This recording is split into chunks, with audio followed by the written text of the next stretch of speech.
Labas, čia vėl aš ir džiaugiuosi galimybę įrašinėti jau 10 klausimai atsakymai rubrikos dalį. Šį kartą labai operatyviai.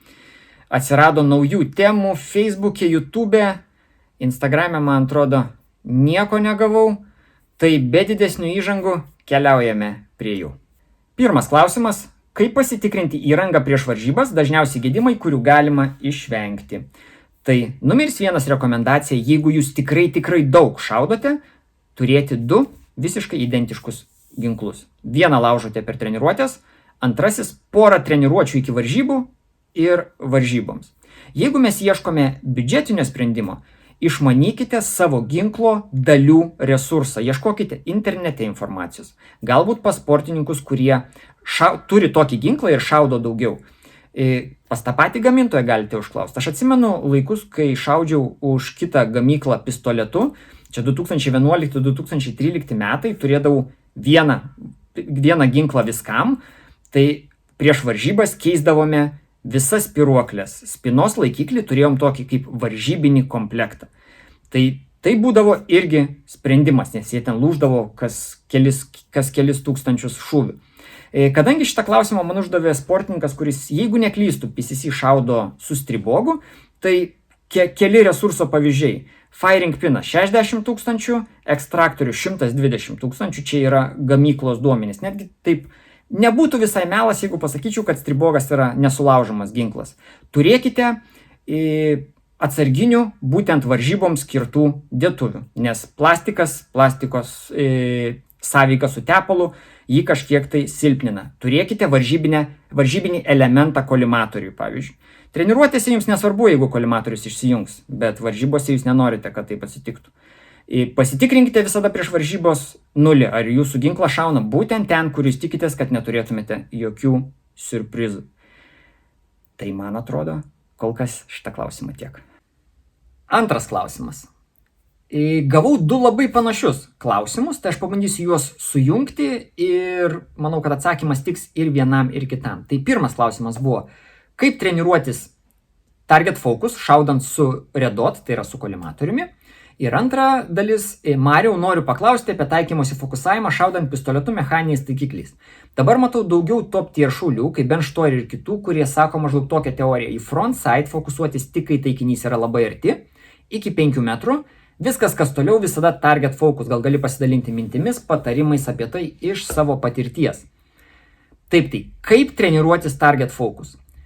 Jūsų tikslas yra ant taikinio užsiklijuoti kažkokį kitokios spalvos objektą, į kurį jūs galėsite fokusuotis taikydamėsi. Tai pavyzdžiui, jeigu jūsų taikinys yra baltas, užsiklijuojate 1 ar 2 rudus lipdukus tam, kad būtent taikantis jūs galėtumėte fokusuotis būtent į juos.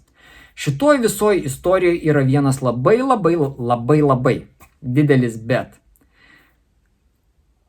Yra labai plonytė linija, kai jūs norėdami tobulėti taikymosi srityje, tapsite tuo sportininku, kuris bandys įžiūrėti taikinyje, ką pataikė.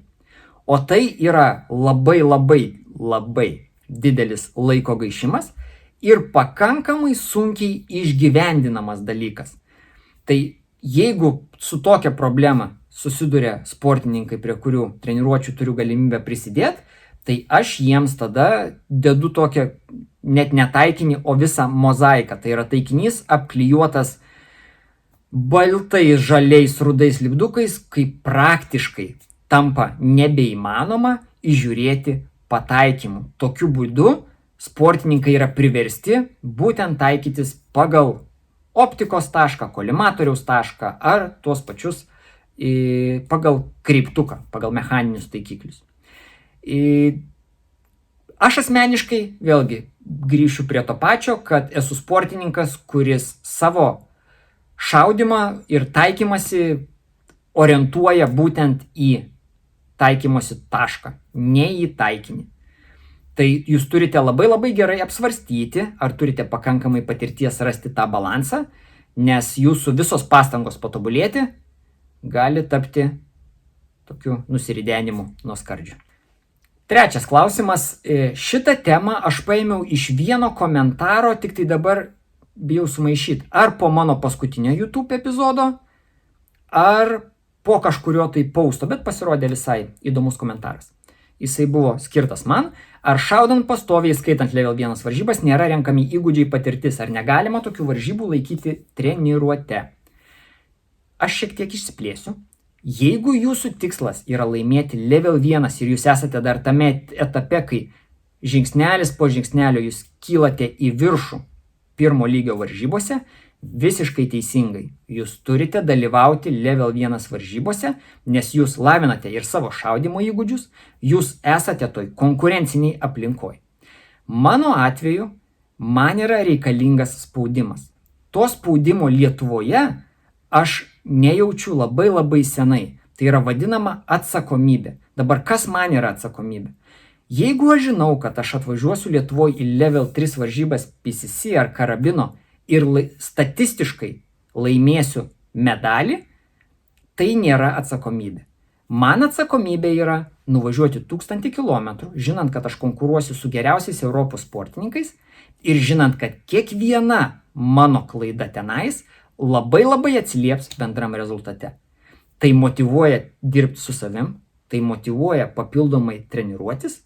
Kitaip tariant, mane šiais metais Lietuvoje nėra, nes aš akademinėse atostogose. Aš mokausi būti geresniu sportininku. Ir tai yra viena iš priežasčių, kodėl level 1 man netinka, todėl kad aš tiesiog savo toj smėlio dėžėj, žinant aplinkinių sportininkų pasiruošimo lygį, žinant statistiką, manęs tai neveda niekur, tai yra tiesiog pašaudimas. Šiai akimirkai aš noriu orientuotis į kiek kitus, į didesnius dalykus. 4 klausimas. 18 epizode, tai yra praeitam, pasakoja apie skaičiavimus varžybų metu. Atrodo sudėtinga ir ši formulė veikia visada, ar tam turi būti atitinkamos aplinkybės. Tai aš galbūt išskirčiau kelis scenarijus. Jeigu mes turime 2 sportininkus, kurie visą laiką yra konkurencijoje, ten procentas 2, tokiu atveju matematika yra labai didelis pranašumas to, kuris tą sugeba, kaip sakant, tuos visus aplink matematiką esančius faktorius įžvelgti, kuriuos aš minėjau praeitam epizode, tai tada tai yra labai didelis pranašumas. Jeigu, pavyzdžiui, jūs šaudote vienoje grupėje skvadė su už save daug pranašesnių sportininkų, bet jūs išsikeliate savo tikslą 70 ar 80% surinkti. Vėlgi, matematiniai skaičiavimai gali padėti įgyvendinti šitą planą. Tiesiog reikia suprasti paprastą dalyką. Jeigu sportininkas yra už jūs daug pranašesnis, tai bus tik skaičiai, tai bus būdas susidėlioti kažkokį tai game planą varžybų metu, bet galutiniam rezultate vien matematika jūs nelaimėsite varžybų. Turi būti labai daugumos faktorių visuma. Tokiu atveju matematika yra didelis pranašumas. 5 klausimas. Kas turi nutikti, kad vėl šaudytum varžybas Lietuvoje? Tai aš vėl grįšiu prie to pačio, ką esu minėjęs ne vieną kartą. Mano darbas yra daryti tai, kas yra reikalinga mano rėmėjams. Tai yra numeris 1 dalykas. Šiais metais buvo tokia tikimybė, kad šaudyčiau Lietuvoje, jeigu būtų pasikeitęs mano šaudmenų rėmėjas. Tad tokiu atveju kitam gamintojui galbūt būtų aktualu mano nacionaliniai pasiekimai.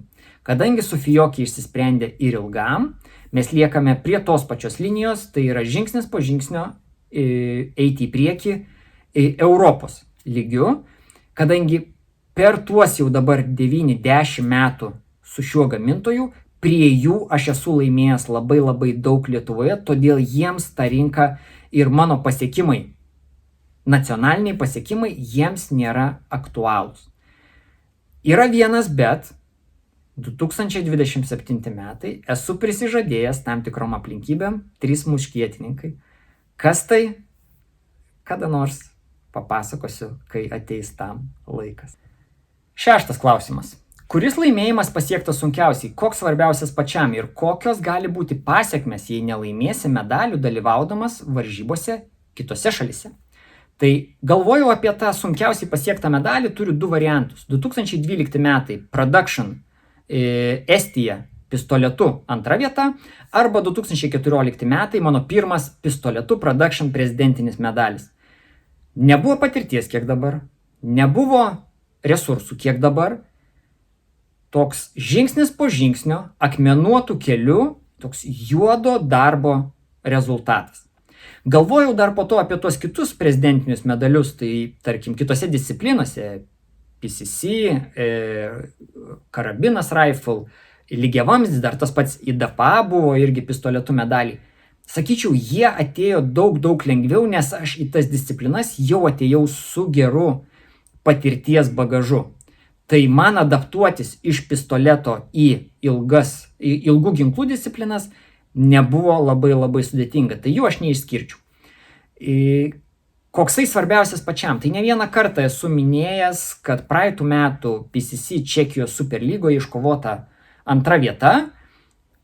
Elitinis regionas, elitiniai konkurentai, toksai metų darbo rezultatas, sakykime taip. 23 metais aš nuvažiavau, gavau daug pamokų, ties tais dalykais dirbau nuosekliai ir 24 metais turėjome rezultatą. Kokios gali būti pasekmės, jei nelaimėsi medalių dalyvaudamas varžybose kitose šalyse? Tai yra kontrakte tokia sąlyga, poor sportsmanship vadinasi, bet ar jinai gali man būti pritaikoma dėl medalių?